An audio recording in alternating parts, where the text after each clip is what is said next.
This is the house he grew up in. He had not been back in 2 years. The tree is still there. The path is still there. The bench where his father sits on summer evenings is still there. Everything exactly as he left it.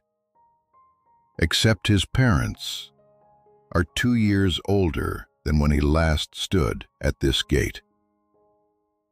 He did not think about that until right now.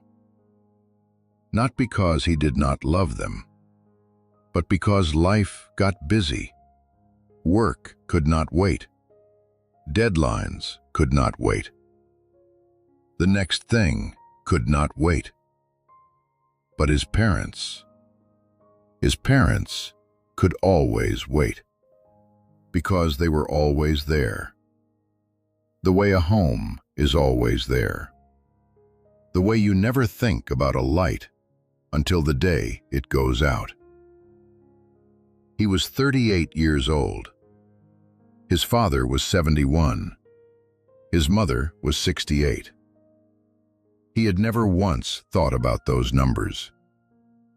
Until now. He picked up his bag and walked up the path. His mother opened the door before he could knock. She had been watching from the window. Of course she had. She held him the way mothers hold sons who have been away too long, with both arms, without letting go quickly. Then his father appeared from the hallway, walking slower than he remembered, but smiling. The smile of a man who has been waiting for something he was afraid might not come. His father reached out his hand, and the son took it. A handshake, like always. But this time, something was different.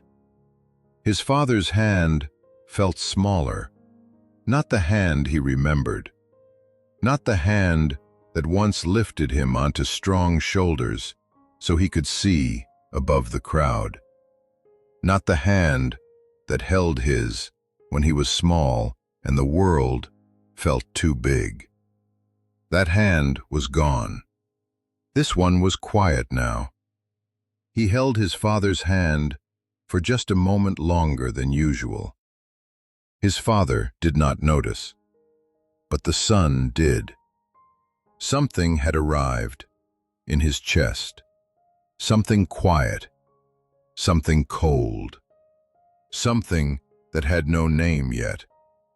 But he felt it, in his father's hand, in that one quiet handshake. Time had passed, and he had not been here to see it go. He started noticing everything. His mother moved more carefully now, one hand touching the wall as she walked from the kitchen to the table. He had never seen her do that before. His father sat down in his chair the way old men sit, slowly, carefully, like he was being gentle with himself. At dinner, his father laughed at something his mother said, and the son noticed, for the first time, that the laugh was quieter than he remembered. Not less joyful, just quieter, as if his father's body had learned to hold its energy more carefully, the way old trees hold their branches closer in winter. They were exactly who they had always been. The same laughs, the same love, the same warmth. But the hands were smaller. The steps were slower. The laugh was quieter. And he realized they had not changed suddenly. They had been changing every single day. slowly, quietly, without anyone making an announcement, while he was busy, while he was building, while he was waiting for things to slow down. They had been quietly becoming older, and he had not been here to see it. Not one day of it. That night, after his parents had gone to bed, he sat alone at the kitchen table, in the dark. The same kitchen table he had eaten 10,000 meals at as a child. The same chairs, the same smell, the same light from the same window. And he sat there and thought about the last 2 years. The calls he had meant to make, the visits he had planned and not made, the conversations he had saved for when things slowed down. And he understood something simple, something that a child already knows, but that adults spend a lifetime forgetting. His parents would not always be here. One day, he would knock on this door, and no one would open it before he could knock. One day, he would sit at this table, and the chair across from him would be empty. But not tonight. Tonight, they were here, in the rooms above him, breathing, warm, here. And he had almost missed it. Again. The next morning, he did not leave when he had planned. He stayed. One more day. He sat with his father in the garden. And for the first time in his life, he asked his father real questions. Not how are you feeling, not how is your health, but what was the happiest day of your life? What do you wish you had done differently? What are you most proud of? His father looked at him, a little surprised, and then he answered, slowly, carefully, the way people answer when someone is actually listening. He helped his mother in the kitchen. He learned the recipe she had never written down, because she had always thought there would be time to teach him later. That evening, they sat together until it was dark. No rushing, no phones, no next thing. Just the three of them, and the simple, beautiful miracle of being in the same room. He had almost left without this. He almost always did. A wandering monk once said this: "My child, everything you love is already leaving. Not quickly, not all at once, the way light leaves a room at the end of the day. So slowly. You never notice the exact moment it goes dark. The hand you are holding will not always be there to hold. The laugh you are hearing will not always be there to hear.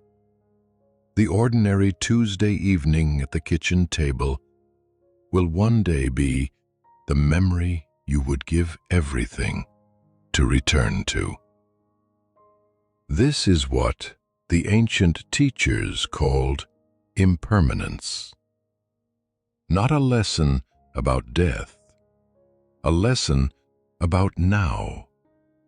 Nothing lasts, my child. Not the pain you are carrying, not the joy you are feeling, not the people sitting across from you right now. And once you truly understand this, you stop waiting for the right time, because you finally understand there is only one time. Now, this moment, this ordinary Tuesday, this person in front of you, this is it. This is the whole thing. So go home, not when things slow down, not when work allows it. Go home while their hands still reach for you, while they still laugh at the same things. Because the greatest gift you can give someone is not money, not things, not words. It is your time. And time is the one thing you can never get back. He went back to his life. The work was still there, the deadlines still there, the next thing still waiting. But something was different. He called his mother every Sunday now, not to check in, to actually talk, to actually listen.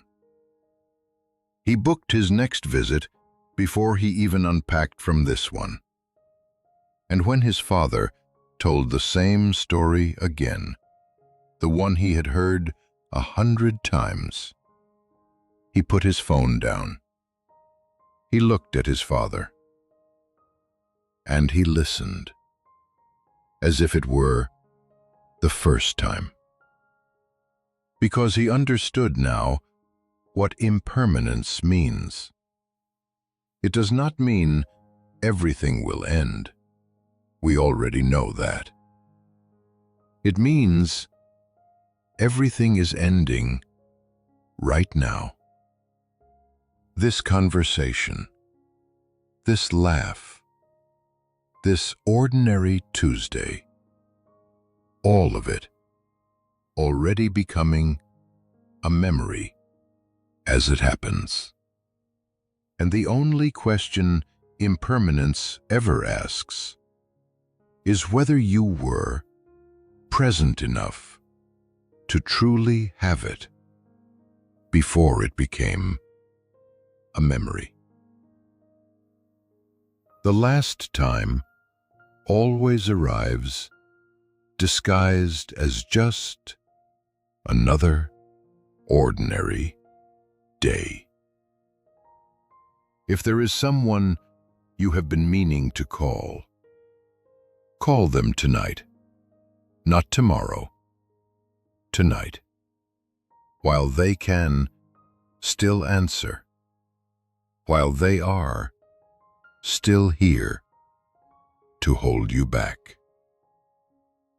Follow for more stories that change the way you see your life.